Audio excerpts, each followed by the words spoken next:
एक छोटी सी लड़की समुद्र तट पर रेत में खेल रही थी कि तभी उसने कुछ अजीब देखा। समुद्र के बीचों बीच एक विशालकाय क्रूज शिप लाखों टन वजन का तेज रफ्तार से सीधे किनारे की ओर बढ़ रहा था। लड़की ने घबराकर अपने माता पिता को बुलाया, मगर उन्होंने हंसते हुए कहा कि जहाज अपने आप रुक जाएगा, ये तो ऑटोमेटिक सिस्टम पर चलते हैं। इतना कहकर वे फिर से धूप सेंकने लगे, लेकिन अगले ही पल उनकी आंखें फटी रह गईं। वो जहाज बिल्कुल नहीं रुक रहा था, बल्कि एक लोहे के राक्षस की तरह तेजी से किनारे की ओर आ रहा था, मानो सामने मौजूद सैकड़ों सैलानियों को रौंद देगा। ये देखकर लोग घबरा गए, चीखते चिल्लाते भागने लगे। लड़की का परिवार भी अपना सामान उठाकर जान बचाने को दौड़ा। कुछ बेवकूफ लोग फिर भी रुककर मोबाइल से वीडियो बनाने लगे ताकि इस खास पल को सोशल मीडिया पर डाल सके। जहाज ने आखिरकार किनारे पर टक्कर मारी, लेकिन चमत्कारिक रूप से कोई हताहत नहीं हुआ। बाद में जब पुलिस से पूछा गया तो पता चला कि हाल के दिनों में कई क्रूज शिप इसी तरह के हादसों का शिकार हो चुके हैं, क्योंकि उनके नेविगेशन सिस्टम में लगातार गड़बड़ियां हो रही थीं। परिवार छुट्टियां मनाने आया था, लेकिन इस घटना ने उनका सारा मूड बिगाड़ दिया। वे घर लौट आए,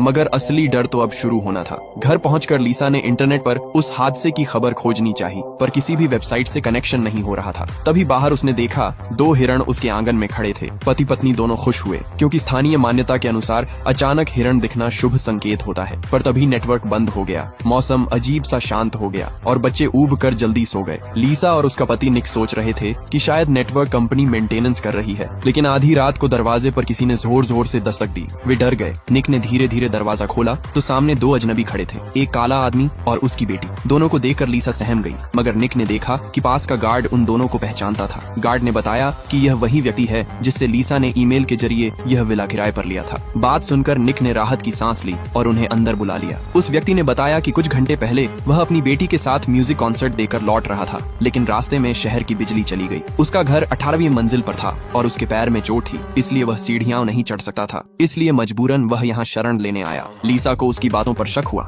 मगर सबके फोन बंद थे, इसलिए सच्चाई की पुष्टि का कोई तरीका नहीं था। निक ने सोचा कि विला तो उनका ही है, लेकिन शायद इस अंधेरे में इन लोगों को रह जाने देना बेहतर होगा। मगर लीसा को उन पर भरोसा नहीं था। उसने कहा कि आधी रात को आने वाले पर कैसे भरोसा करें, वह भी जब उसके पास ताले खोलने की चाबी जैसी चीजें हों। दोनों ने तय किया कि अगर सुबह तक कुछ अजीब लगे तो उन्हें तुरंत निकाल देंगे। इसी बीच काले व्यक्ति ने उन्हें ड्रिंक ऑफर किया, कॉकटेल। निक ने एक घूंट लिया और तारीफ करने लगा, पर लीसा ने पीने से इनकार कर दिया। और फिर वीडियो लाइक करने पर पार्ट 2 मिल जाएगा।